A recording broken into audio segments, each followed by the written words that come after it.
તમે રડી લીધું? પોતાના લોકોને સમજાવીને થાકી ગયા? તમારું બધું જ ન્યોછાવર કરી દીધું? તમારો સમય, તમારી લાગણીઓ, તમારો પ્રેમ, છતાંય કોઈએ સાથ ન આપ્યો ને?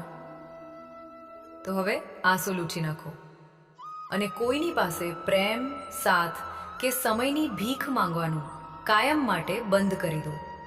કારણ કે બંધ દરવાજા પાછળ જ્યારે આખી દુનિયા સૂઈ જાય છે અને તમે એકલા જાગીને રડતા હોવ છો, ત્યારે પણ તમારો એ પીડા ભલે જ માણસ નથી જો રાખો, તમારો કૃષ્ણ બધું જ જુએ છે. આજે હું તમને કોઈ સામાન્ય જ્ઞાન આપવા નથી આવી. આજે હું એક સ્ત્રી તરીકે, એક બહેન તરીકે એક કડવી સચ્ચાઈ તમને બતાવવા જઈ રહી છું, જે સાંભળીને ભલભલા લોકોના ભ્રમ તૂટી જશે. બસ મારી એક જ શરત છે, આ વિડીયોને વચ્ચેથી છોડવાની ભૂલ ક્યારેય ના કરતા. કારણ કે આજે શ્રી કૃષ્ણના એવા રહસ્યો ખુલવાના છે જે તમારા વર્ષો જૂના જખમો પર મલમ લગાવશે. જીવનમાં જ્યારે ચારે બાજુ અંધકાર છવાઈ જાય, જ્યારે પોતાના જ લોકો પારકા બની જાય, ત્યારે માણસ અંદરથી સાવ તૂટી જાય છે. તેને સમજ નથી પડતી કે તે કોના પર વિશ્વાસ કરે અને કોના પર નહીં. આજે આપણે એ જ વિશ્વાસ, એ જ સંબંધો અને એ જ કડવી વાસ્તવિકતા વિશે વાત કરીશું. મારા વાલા ભાઈઓ અને બહેનો, આ વિડીયોની એક એક લાઈન તમારા જીવનના દરેક પ્રશ્નનો જવાબ આપશે. જો તમે સાચા મનથી શ્રી કૃષ્ણને માનતા હો અને આ સત્યના માર્ગ પર ચાલવા માંગતા હો, તો અત્યારે જ આ વિડીયોને લાઈક કરી દો અને કોમેન્ટમાં સાચા હૃદયથી જય શ્રી કૃષ્ણ જરૂરથી લખો. અને હા, જો તમે હજુ સુધી આપણી આ ચેનલ સાથે જોડાયા નથી, તો તમારા જીવનમાં નવી રોશની લાવવા માટે ચેનલને અત્યારે જ સબસ્ક્રાઇબ કરી લો. શ્રી કૃષ્ણ કહે છે કે સ્પષ્ટ બોલનાર વ્યક્તિ એક તીક્ષ્ણ કાંટા જેવો હોય છે. શરૂઆતમાં તેની વાતો ભલે કડવી લાગે, તમારા હૃદયને વીંધી નાખે, પણ યાદ રાખજો, એ જ કાંટો જીવનભર તમારું રક્ષણ કરે છે. આપણે હંમેશા એવા લોકોની પાછળ ભાગીએ છીએ જે આપણા મોઢા પર મીઠી મીઠી વાતો કરે છે, પણ મીઠી વાતો કરનારા લોકો તો ઉધઈ જેવા હોય છે, જે અંદરથી તમને ખોખલા કરી નાખે છે. જરા શાંતિથી વિચાર કરો, તમે કોઈ વ્યક્તિને કેટલી વાર માફ કરો છો? જો તમે કોઈને પહેલી વાર માફ કરો છો, તો તમે બહુ સમજદાર છો. જો એ જ વ્યક્તિ ફરી ભૂલ કરે અને તમે એને બીજી વાર પણ માફ કરી દો છો, તો તમે ખરેખર બહુ દયાળુ છો. તમારું હૃદય બહુ મોટું છે. પણ જો તમે એ જ વ્યક્તિને ત્રીજી વાર માફ કરો છો ને, તો મને માફ કરજો, પણ આખી દુનિયામાં તમારા જેવો મોટો બેવકૂફ કોઈ નથી. આપણે કેમ વારંવાર માફ કરીએ છીએ? કારણ કે આપણે સંબંધો ખોવા નથી માંગતા. પણ જે વ્યક્તિને તમારી કદર નથી, એને તમે 1000 વાર માફ કરશો તો પણ તે તમારી કિંમત ક્યારેય નહીં સમજે. સંબંધો કોઈ એક તરફી હિસ્સેદારીથી નથી ચાલતા, એમાં બંનેની ભાગીદારી હોવી જરૂરી છે. આ દુનિયાનો એક સિદ્ધાંત બની ગયો છે, જ્યારે વાત મતલબની હોય, જ્યારે કોઈને તમારી જરૂર હોય, ત્યારે બધાની ભાષામાં મધ ભળી જાય છે.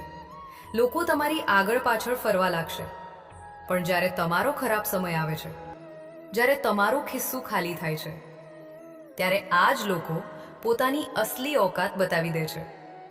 તમે નોંધ્યું હશે કે મોટો માણસ ઘણીવાર નાની વાત પર પોતાની ઓકાત બતાવે છે, અને એક સામાન્ય લાગતો નાનો માણસ મોટા સમયે કામ આવી જાય છે. એટલે જ જિંદગીમાં આગળ વધવું હોય તો રસ્તાઓ પર નહીં, પોતાના પગ પર અને પોતાના ઈશ્વર પર વિશ્વાસ કરતા શીખો. તમને ખબર છે દુનિયામાં સૌથી મોટું દુઃખ શું છે? જ્યારે વધારે હસવાવાળો અને વધારે બોલવાવાળો માણસ અચાનક સાવ ચૂપ થઈ જાય. જો તમારી આસપાસ કોઈ એવું છે કે કદાચ તમે પોતે જ એવા થઈ ગયા છો, તો સમજી લેજો કે એ માણસ અંદરથી પૂરેપૂરો તૂટી ચૂક્યો છે. તેને એટલો બધો દગો સહન કર્યો છે કે હવે તેને બોલવામાં કોઈ રસ નથી રહ્યો. જ્યારે લોકો રસ્તો અલગ કરવાનો નિર્ણય લે છે ને, ત્યારે સૌથી પહેલાં તેઓ વાતચીત કરવાનું ઓછું કરી દે છે. ભૂલ તો દરેક ઇન્સાનથી થાય છે, પણ ભૂલ સુધારે એ જ છે જેનું દિલ સાફ હોય અને જેને સંબંધો સાચવવાની પડી હોય. બાકી તોડ્યા પછી દરેક વસ્તુની મરમ્મત થઈ શકે છે, સિવાય કે વિશ્વાસ. એકવાર વિશ્વાસનો કાચ તૂટી જાય પછી તમે ગમે તેટલા પ્રયત્નો કરો, તેમાં તિરાડ રહી જ જાય છે. ઘણીવાર આપણે આપણા જીવનની સૌથી મોંઘી વસ્તુ એટલે કે આપણો વર્તમાન બીજા લોકો પાછળ વેડફી નાખીએ છીએ. યાદ રાખજો, જે સમય એકવાર જતો રહ્યો તે દુનિયાની બધી જ સંપત્તિ આપીને પણ પાછો નથી ખરીદી શકાતો. માટે થોડું પોતાના માટે જીવતા શીખો. અરે જિંદગીભર આપણે બીજા માટે જીવ્યા, કોઈએ એકવાર પણ પૂછ્યું કે તારે શું જોઈએ છે? આપણે બીજાના દુઃખમાં એટલા સામેલ થઈ ગયા કે આપણું પોતાનું અસ્તિત્વ ભૂલી ગયા. પણ હવે સમય આવી ગયો છે કે તમે તમારી કિંમત સમજો. જો તમને આ વાતોમાં તમારું જ જીવન દેખાઈ રહ્યું હોય અને લાગતું હોય કે હું તમારા જ મનની વાત કરી રહી છું, તો આ વિડીયોને લાઈક કરવાનું ભૂલતા નહીં. કારણ કે હવે હું તમને એક એવી સત્ય ઘટના, એક એવી વાર્તા જણાવવા જઈ રહી છું જે કદાચ તમે ક્યાંક સાંભળી હશે, પણ તેનો સાચો અર્થ આજે તમને સમજાશે. આ વાર્તા એવા દરેક વ્યક્તિ માટે છે જે નિરાશ થઈને પોતાના નસીબને અને ભગવાનને કોસી રહ્યો છે. ધ્યાનથી સાંભળજો. એક ગામમાં એક સાધુ રહેતા હતા. તેમને ભગવાન પર એટલો અતૂટ વિશ્વાસ હતો કે તેમને લાગતું કે ભલે આખું બ્રહ્માંડ એક થઈ જાય, પણ મારો કૃષ્ણ મારો વાળ પણ વાંકો નહીં થવા દે. એક દિવસ એ ગામમાં ભયંકર પૂર આવ્યું. નદીઓએ પોતાનું રૌદ્ર સ્વરૂપ ધારણ કર્યું. ચારે બાજુ બસ પાણી જ પાણી દેખાતું હતું. ગામના લોકો પોતાનો જીવ બચાવવા ઘરબાર છોડીને ઊંચા પહાડ તરફ ભાગવા લાગ્યા. ચારે બાજુ ચીસો અને ડરનો માહોલ હતો. પર પેલા સાધુ મહારાજ, એ તો એક ઝાડ નીચે શાંતિથી બેસીને ભગવાનનું નામ જપી રહ્યા હતા. તેમાંથી એક માણસ દોડતો દોડતો સાધુ પાસે આવ્યો અને બૂમ પાડી, મહારાજ, શું કરો છો? જલ્દી ચાલો, નહીતર ડૂબી જશો. પાણી બહુ ઝડપથી આપણા તરફ વધી રહ્યું છે. સાધુએ ધીમેથી આંખો ખોલી. તેમના ચહેરા પર એક અલગ જ અહંકાર હતો, ભક્તિનો અહંકાર. તેમણે હસીને કહ્યું, અરે ગાંડા, તું તારો જીવ બચાવવા જા, મારે ક્યાંય આવવાની જરૂર નથી. હું તો મારા ભગવાનની ભક્તિ કરું છું. મારો પ્રભુ મને જાતે બચાવવા આવશે. પેલો માણસ સમજી ગયો કે આમને સમજાવવા નકામા છે, એટલે તે નિરાશ થઈને જીવ બચાવવા ભાગી ગયો. પાણી ધીમે ધીમે વધવા લાગ્યું. પૂરનું પાણી હવે સાધુની કમર સુધી પહોંચી ગયું હતું. લોકો હોડી લઈને ત્યાંથી જીવ બચાવીને નીકળવા લાગ્યા. એક હોડીવાળાની નજર સાધુ પર પડી. તેને પોતાની હોડી સાધુની નજીક લાવીને બૂમ પાડી, મહારાજ, પાણી કમર સુધી આવી ગયું છે. હવે તમારી જીદ છોડો અને જલ્દી મારી હોડીમાં બેસી જાઓ. હું તમને સુરક્ષિત જગ્યાએ પહોંચાડી દઈશ. પણ સાધુ તો પોતાની જીદ પર અડગ હતા. તેમણે હાથ જોડીને કહ્યું, ના ભાઈ, તું તારો રસ્તો માપ. મારો ભગવાન મને જાતે જ બચાવવા આવશે. મને તારી હોડીની જરૂર નથી. હોડીવાળો પણ નિસાસો નાખીને ત્યાંથી જતો રહ્યો. સમય વીતતો ગયો. પાણી હવે સાધુના ગળા સુધી પહોંચવા લાગ્યું હતું. શ્વાસ લેવો મુશ્કેલ બની ગયો હતો. મોત સાવ સામે આંખો કાઢીને ઊભું હતું. હવે જમીન પરથી બચવાનો કોઈ રસ્તો નહોતો. ત્યારે છેલ્લી આશા તરીકે આકાશમાંથી એક હેલિકોપ્ટર આવ્યું. બચાવ કામગીરી કરતા પાયલટે નીચે જોયું કે એક માણસ હજુ પણ પાણીમાં ડૂબી રહ્યો છે. તેણે તરત જ હેલિકોપ્ટરમાંથી એક દોરડું નીચે ફેંક્યું. લાઉડસ્પીકરમાં અવાજ ગુંજ્યો, મહારાજ, આ તમારી પાસે છેલ્લી તક છે. આ દોરડું પકડી લો, નહીતર તમારું મોત નિશ્ચિત છે. બચવાનો હવે બીજો કોઈ જ રસ્તો નથી. તમને શું લાગે છે? શું સાધુએ એ દોરડું પકડ્યું હશે? ના, સાધુએ મરતા શ્વાસે પણ એ જ જીદ પકડી રાખી. બૂમ પાડીને કહ્યું, આ દોરડું પાછું ખેંચી લો. મને કોઈની મદદ નથી જોઈતી. મને મારા ભગવાન પર પૂરો ભરોસો છે. એ મને બચાવવા જરૂર આવશે. હેલિકોપ્ટરનો પાયલટ કશું જ ન કરી શક્યો અને હેલિકોપ્ટર ત્યાંથી આગળ વધી ગયો. થોડી જ વારમાં પાણી સાધુના માથા પરથી ફરી વળ્યું અને સાધુ ડૂબીને મરણ પામ્યા. હવે વાર્તા અહીં પૂરી નથી થતી. સાચી શરૂઆત હવે થાય છે. મૃત્યુ પછી જ્યારે સાધુ સીધા ભગવાન પાસે પહોંચ્યા ત્યારે તેઓ અત્યંત ક્રોધમાં હતા. આખી જિંદગીની ભક્તિનો અહંકાર તેમના ચહેરા પર દેખાતો હતો. તેમણે ભગવાનને સીધી ફરિયાદ કરતા ગુસ્સામાં પૂછ્યું, હે પ્રભુ, આખી જિંદગી મેં તમારી ભક્તિ કરી, સંસારની બધી મોહમાયા છોડી દીધી. મેં તમારા પર આટલો અતૂટ વિશ્વાસ રાખ્યો કે તમે મારી વહારે આવશો. છતાં હું ત્યાં પાણીમાં તરફડીને મરી ગયો. મારો જીવ જતો રહ્યો અને તમે મને બચાવવા ના આવ્યા. આવો દગો તમે મારી સાથે કેમ કર્યો? આખો દરબાર શાંત થઈ ગયો.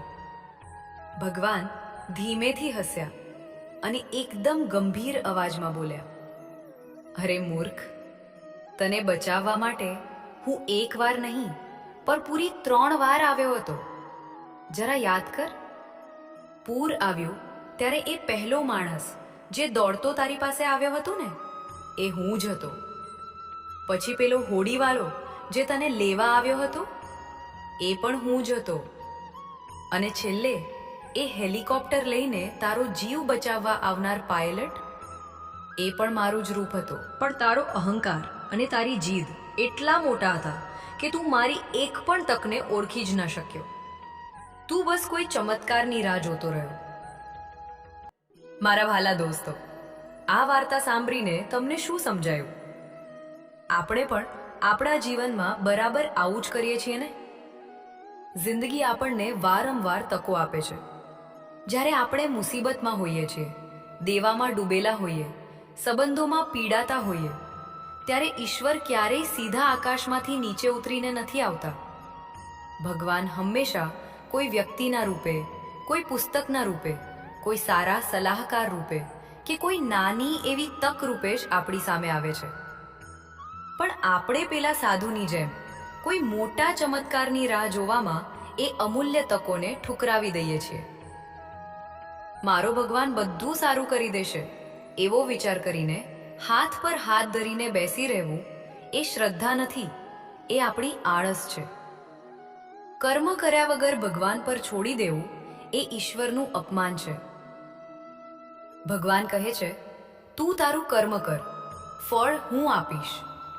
પણ જો આપણે કર્મ જ ન કરીએ અને સીધા ફળની આશા રાખીએ તો એ કેવી રીતે શક્ય છે? તમારા જીવનમાં પણ અત્યારે કોઈ મુશ્કેલી હશે. કદાચ તમે પણ કોઈ રસ્તાની તલાશમાં હશો. તો આંખો ખોલો, આસપાસ જુઓ. ઈશ્વરે કોઈને કોઈ માર્ગ જરૂર મોકલ્યો હશે. બસ તમારે એ દોરડું પકડવાની હિંમત કરવાની છે. જિંદગીમાં એવા લોકોથી હંમેશા સાવધાન રહેજો જે માત્ર જરૂર પડે જ તમને યાદ કરે છે. જે સમજી ના શકે તેની સાથે ક્યારેય સમાધાન ન કરવું. એના કરતાં એકલા રહેવું વધારે સારું છે. આજકાલ લોકો દિલથી આપેલી ઇજ્જતથી ખુશ નથી થતા, પણ દેખાડાની અને ચાપલૂસી કરનારા લોકોથી ખુશ થાય છે. સત્યને સાબિત કરવા માટે ક્યારેય જીદ કરવાની જરૂર નથી. સત્ય યોગ્ય સમય આવવા પર પોતાની જાતે જ સાબિત થઈ જાય છે. તમારી સચ્ચાઈ એ કોઈનો મોહતાજ નથી. જે વસ્તુઓનો ઘમવો, પૈસો અને સુંદરતા કારણોએ અકસ્માતમાં બદલાતા 1 સેકન્ડ પણ નથી લાગતી. જેની પાસે લાગતી, જેની પાસે પ્રેમથી ભરેલી આંખો છે, શ્રદ્ધાથી ઝૂકેલું માથું છે અને સત્ય બોલતી જીભ છે, એ માણસ ઈશ્વરની સૌથી પસંદગીની વસ્તુ છે. જો તમે સાચા છો તો તમારે ગુસ્સો કરવાની કોઈ જરૂર જ નથી. પણ જો તમે ખોટા છો તો તમને ગુસ્સો કરવાનો કોઈ હક પણ નથી. સમજદાર વ્યક્તિ ક્યારેય બદલાની ભાવના નથી રાખતો. તે જાણે છે કે ભગવાન યોગ્ય કર્મ અને યોગ્ય સમય આવવા પર દરેકના કર્મોનો હિસાબ કરે છે. આપણે કોઈની પાસેથી જબરદસ્તીથી સાથ નથી માંગવાનો. જે દિલથી આવે તેનું સ્વાગત છે, અને જે જવા માંગે તેને રસ્તો આપો. યાદ રાખજો મિત્રો, રાત જેટલી વધુ કાળી હોય છે, આકાશમાં તારા એટલા જ વધુ ચમકે છે. અને તમારા જીવનમાં દુઃખ જેટલું ગહેરું હોય છે ને, સમજી લેજો કે ઈશ્વર તમારી એટલા જ નજીક છે. જીવનમાં કોઈના ગયા પછી ક્યારેય નિરાશ ન થવું. એવા સંબંધમાં એવા ભ્રમમાં જીવવા કરતાં એકલા જીવવું વધુ સારું છે, જ્યાં તમને રોજ અપમાન સહન કરવો પડે. તમારું સ્વાભિમાન એ કોઈના પગની ધૂળ નથી. જીવનમાં એટલા વ્યસ્ત રહો, તમારા કામમાં એટલા મગ્ન થઈ જાઓ કે કોઈની નકારાત્મક વાતો માટે તમારી પાસે સમય જ ન રહે. સંગતનું હંમેશા ધ્યાન રાખજો, કારણ કે ફૂલ ગમે તેટલું સુંદર હોય, તેની કિંમત તેની સુગંધથી જ થાય છે. માણસ ગમે તેટલો મોટો હોય, તેની કદર તેના ગુણોથી જ થાય છે. મને આશા છે કે મારી આ વાતો તમારા હૃદય સુધી પહોંચી હશે. હું એક સ્ત્રી તરીકે, એક માર્ગદર્શક તરીકે બસ એટલું જ કહેવા માંગુ છું કે પોતાની જાતને પ્રેમ કરો. જો તમને આ વાતો ખરેખર સાચી લાગી હોય અને તમારા જીવનમાં થોડી પણ શાંતિ મળી હોય, તો આ વિડીયોને તમારા પરિવાર, તમારા વોટ્સએપ ગ્રુપ અને મિત્રો સાથે અત્યારે જ શેર કરો. બની શકે કે તમારા એક શેરથી કોઈ નિરાશ વ્યક્તિને, કોઈ રડતી બહેન કે ભાઈને જીવન જીવવાની નવી દિશા મળી જાય. કોમેન્ટ બોક્સમાં સાચા મનથી જય શ્રી કૃષ્ણ લખીને તમારી હાજરી નોંધાવજો. મને તમારી કોમેન્ટ્સ વાંચવી ખૂબ ગમે છે. અને હા, જો તમે હજુ સુધી આપણી ચેનલ પર નવા છો, તો આ સુંદર પરિવારનો હિસ્સો બનવા માટે અત્યારે જ ચેનલને સબસ્ક્રાઇબ કરો અને બાજુમાં આપેલું બેલ આઇકન જરૂર દબાવો. આ યાત્રામાં અંત સુધી મારો સાથ આપવા માટે અને આ વિડીયો જોવા માટે તમારો હૃદયપૂર્વક ખૂબ ખૂબ આભાર. મળીએ છીએ આગલા વિડીયોમાં એક નવા વિચાર અને નવી સકારાત્મકતા સાથે. ત્યાં સુધી ખુશ રહો, ધીરજ રાખો અને પોતાના માતા પિતાનું ધ્યાન રાખો, કારણ કે ભગવાન બધું જ જુએ છે. જય શ્રી કૃષ્ણ. રાધે રાધે.